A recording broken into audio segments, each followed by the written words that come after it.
Bonjour à tous, on se retrouve aujourd'hui dans cette nouvelle vidéo et avec cette nouvelle coupe de cheveux. Et oui, j'ai osé. Bref, une vidéo que vous m'avez énormément demandé. En tout cas, je reçois beaucoup de demandes pour l'instant sur Instagram pour me demander comment choisir entre l'université et la haute école, quelles sont les différences, quels sont les avantages, les inconvénients de l'un ou de l'autre. Et du coup, pour éviter, je vous l'avoue, de me répéter tout le temps et pour pouvoir faire vraiment une réponse concise et complète, j'ai décidé donc de faire un sondage et d'interroger le plus possible d'étudiants qui sont en haute école, à l'université, qui sont dans l'année transitoire, enfin dans la passerelle, pardon, et évidemment des logos et orthos très récemment diplômés pour avoir aussi leurs avis, leurs conseils et surtout avoir des informations récentes. Même si ça ne fait pas très longtemps que je suis diplômée, en quelques années évidemment, les informations je pense évoluent. En plus j'avais entendu beaucoup de bruit de couloir, je ne sais pas si effectivement ça a été validé, confirmé, supprimé ou pas, donc du coup j'avais envie d'avoir vos idées, donc voilà. J'ai évidemment étudié tous les messages que j'ai reçus et j'en ai fait un tableau comparatif. J'ai fait ça bien, et oui, pour vraiment pouvoir vous donner toutes les informations et j'espère vraiment ne passer à côté de rien. Mais en tout cas, ce sera les informations principales sur la haute école, sur l'université et également sur l'année passerelle qui existe maintenant.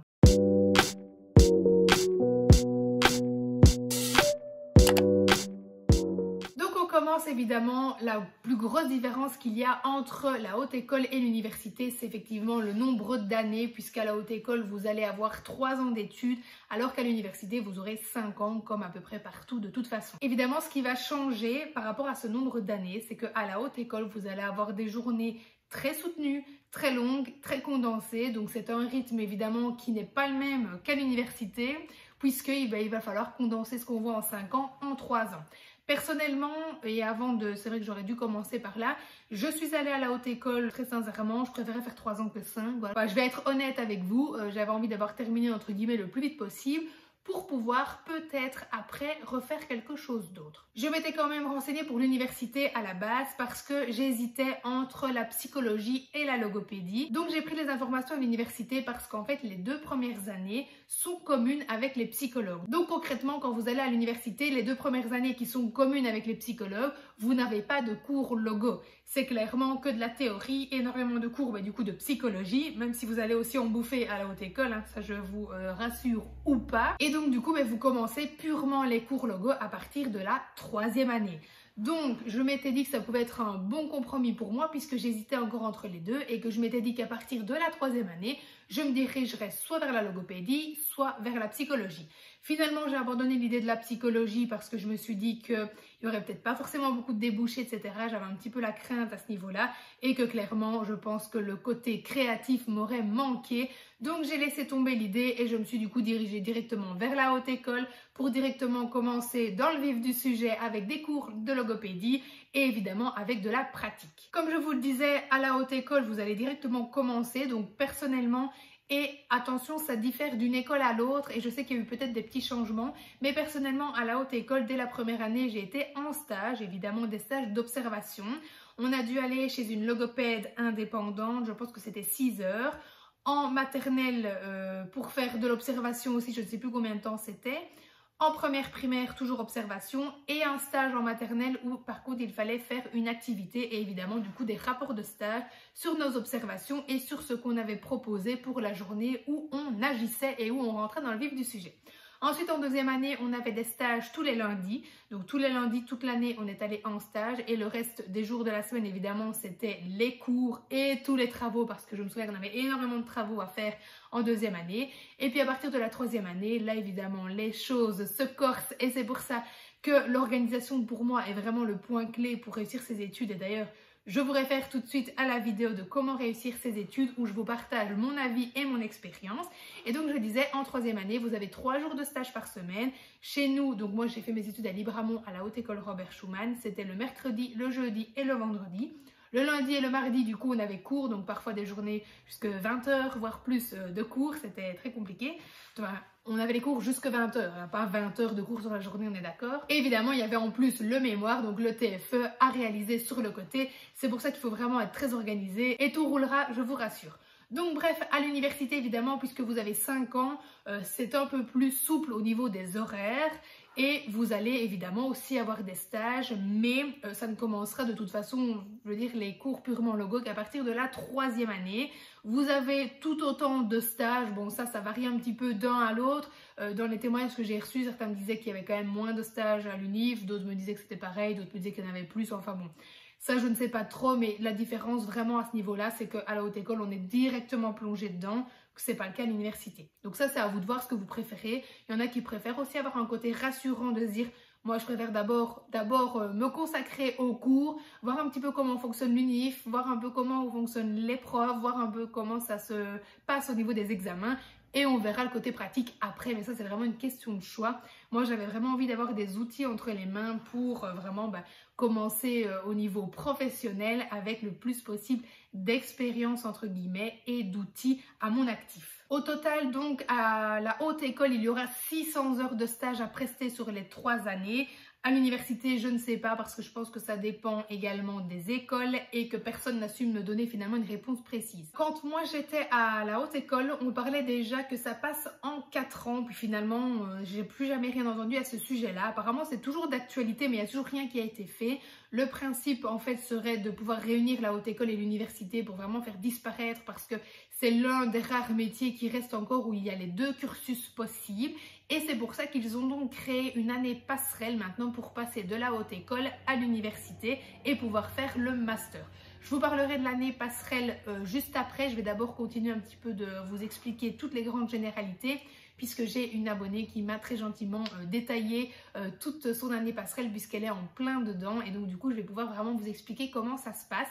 Si par exemple vous êtes pour l'instant à la haute école et que vous souhaiteriez finalement intégrer l'université, bien évidemment, vous allez pouvoir le faire. Donc voilà, comme je vous disais, en fonction des horaires, ça va être beaucoup plus condensé à la haute école, peut-être plus stressant et plus angoissant. Enfin, en tout cas, moi, ça a été un rythme très soutenu et j'ai pas eu facile du tout.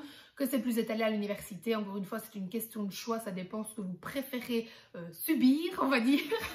Voilà. Et une autre différence aussi qu'on m'a quand même signalée, c'est au niveau des professeurs, puisqu'à l'université, vous allez être plus considéré comme un numéro, enfin l'université c'était de ce côté-là, vous allez être plus considéré comme un numéro entre guillemets, mais encore ça dépend certainement des écoles et des professeurs, donc entre guillemets plus de liberté, mais d'un autre côté peut-être moins d'aide individuelle. Qu'à la haute école vous êtes quand même moins dans les classes, sauf pendant mon année où pas de chance ils ont fait un test et ils ont accepté tout le monde. Mais je veux dire que à ce niveau-là, c'est que les professeurs vous connaissent, ils vont pouvoir vous aider, ils vont avoir peut-être plus de temps pour répondre à vos mails, à vos questions en classe, etc. Évidemment, encore une fois, ça dépend de l'école et des professeurs. Ils ne sont pas toujours tous sympathiques ou ils n'ont pas toujours forcément tous le temps d'eux, mais en général, voilà. Mais ça peut aussi être du coup un inconvénient. Dans certains cours et certains professeurs prennent les présences notamment, donc s'ils ne voient pas votre tête, ben voilà, c'est déjà mal parti pour vous. Même si je ne conçois pas trop cette méthode puisque vous faites quand même ce que vous voulez, vous êtes adulte et c'est à vous de voir si vous souhaitez suivre les cours ou non. Mais bon voilà, ça c'est comme ça et on ne le changera plus évidemment. Donc voilà, ça peut être un super avantage comme ça peut être aussi un très gros inconvénient parce que du coup, ben, il y a peut-être plus de pression du fait que les professeurs vous connaissent, vous suivent, connaissent votre tête, etc., etc. Mais encore une fois, voilà, c'est à vous de voir. Il y a de toute façon des inconvénients et des avantages des deux côtés. Un autre point sur lequel évidemment je voulais arriver, c'est l'équivalence, donc qui a été supprimée quand on sort de l'université. Donc moi j'ai été choquée quand j'ai appris ça, on me dit non. Donc voilà, si vous allez à l'université, vous n'aurez pas d'équivalence à repasser en sortant, alors qu'à la haute école, vous aurez évidemment une équivalence à passer. Évidemment, je parle pour les étudiants français ou tous les étudiants qui souhaitent ensuite aller travailler en France. C'était mon cas, je suis belge, je suis allée à l'école en Belgique, mais mes parents ayant un cabinet médical du côté français, j'ai donc passé l'équivalence pour... Oh, je crois que mon chat m'a ramené une bête. Bon, je vais faire une pause et j'arrive.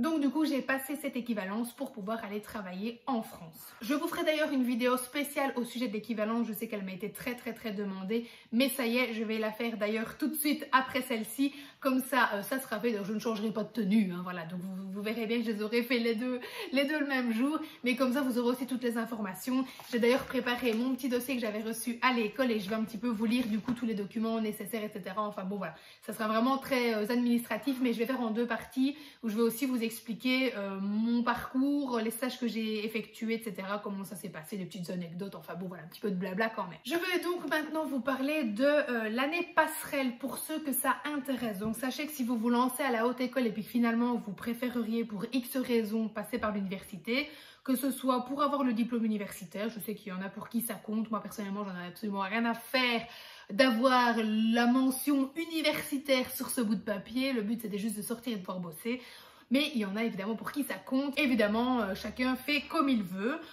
Ou alors si vous souhaitez évidemment faire l'année passerelle pour arriver à l'université pour ne pas faire les stages d'équivalence, c'est à vous de voir, en sachant que finalement parfois vous irez plus vite de faire votre équivalence que de l'année passerelle, plus encore 2 ans.